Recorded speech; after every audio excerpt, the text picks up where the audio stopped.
Hello everyone. So today in this video we are going to do mechanism of cell injury. ठीक है।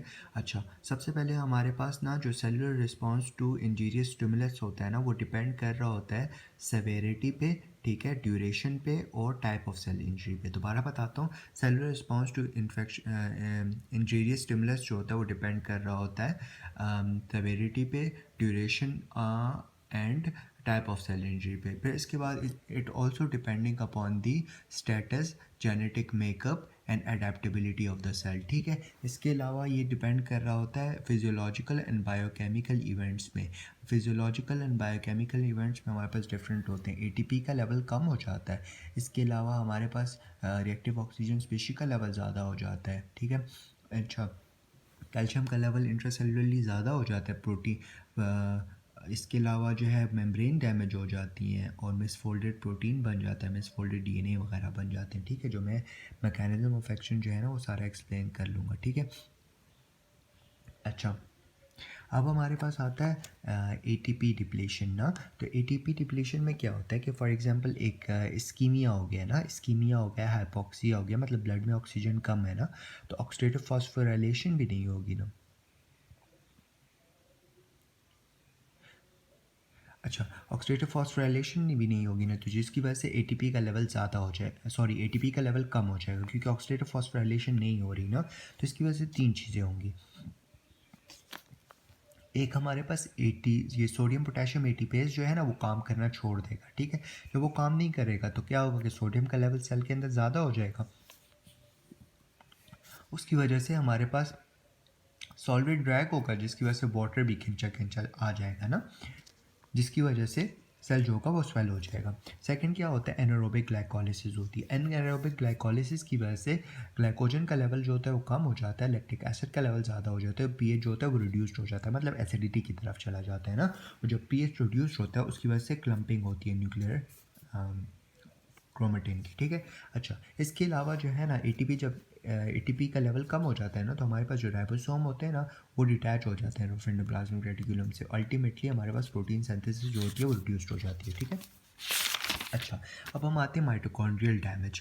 Mitochondrial damage में दो चीज़ें आती हैं। फॉर एग्जांपल माइटोकॉन्ड्रियल डैमेज हो गया ना, तो रिएक्टिव ऑक्सीजन स्पीशीज़ का लेवल ज़्यादा हो जाता है और जो एटीपी का लेवल है वो कम हो जाता है ना, क्योंकि ऑक्सीडेटिव फॉस्फोराइलेशन ही नहीं होती ना, तो अल्टीमेटली नेक्रोसिस हो जाती है। एज वेल एज क्या होता है, फॉर एग्जांपल डीएनए डैमेज हो गया ना, तो p53 का लेवल ज़्यादा हो जाएगा। ठीक है।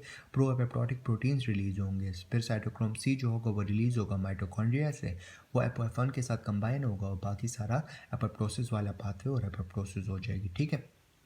ये हमारे पास हो गया माइटोकॉन्ड्रियल डैमेज।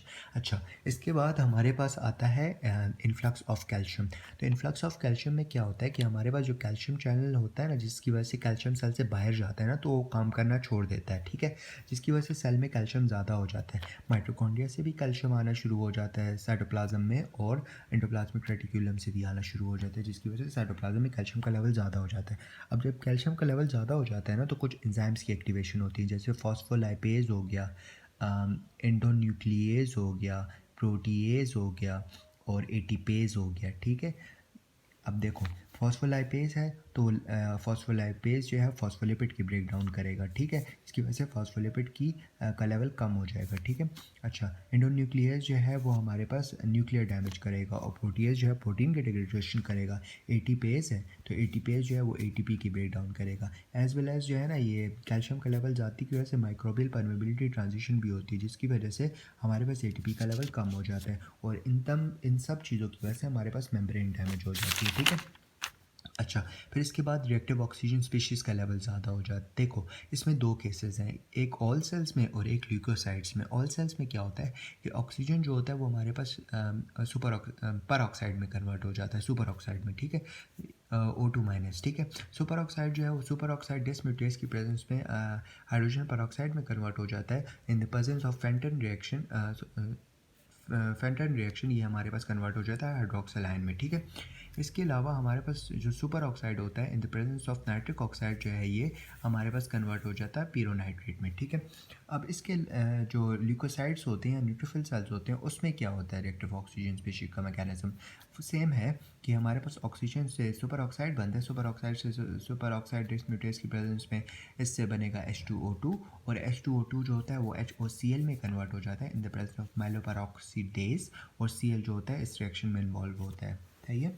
अच्छा, अब इसके बाद एक चीज़ होती है रिस्पायरेटरी बर्स्ट और एक होती है ऑक्सीडेटिव स्ट्रेस। रिस्पायरेटरी बर्स्ट क्या होता है कि एकदम जो होता है वो रिएक्टिव ऑक्सीजन स्पीशी रिलीज़ होता है, इसको आप रिस्पायरेटरी बर्स्ट कहते हो। और ऑक्सीडेटिव स्ट्रेस जो होता है ना उसमें आपका रिएक्टिव ऑक्सीजन स्पीशीज़ का लेवल ज़्यादा हो जाता है, ठीक है। अब रिएक्टिव ऑक्सीजन स्पीशीज़ जो है वो क्यों ज़्यादा होती हैं, या तो रेडिएशन हो सकती है, केमिकल और इन्फ्लेमेशन में ज़्यादा होते हैं, ठीक है। अच्छा, अब रिमूवल ऑफ फ्री रेडिकल हम लोग चार तरीक़ों से मेनली रिमूव करते हैं। एक जो है SOD है, सुपर ऑक्साइड डिस्म्यूटेज, ठीक है, उसकी वजह से H2O2 में कन्वर्ट हो जाता है। ग्लूटाथायोन पेरोक्सीडेज है, उसकी प्रेजेंस में H2O में कन्वर्ट हो जाता है। एक होता है कैटलिस्ट, जिसकी प्रेजेंस में H2O प्लस O2 में कन्वर्ट हो जाता है। और एक इंडोजीनियस सब्सटेंसेस में विटामिन ADE ACE और बीटा कैरोटीन आ जाता है, ठीक है। अच्छा, फिर इसके बाद रिएक्टिव ऑक्सीजन स्पीशीज़ का मैकेनिज्म ऑफ एक्शन क्या है ना, इसका मैकेनिज्म ये होता है कि ये हमारे पास लिपिड पेरोक्सीडेशंस करता है जिसकी वजह से मेम्ब्रेन डैमेज हो जाती है, मिसफोल्डेड प्रोटीन बनाता है जिसकी वजह से ऑब्वियसली प्रोटीन डैमेज हो जाता है और DNA डैमेज होती है जिसकी वजह से म्यूटेशन हो जाती है, ठीक है।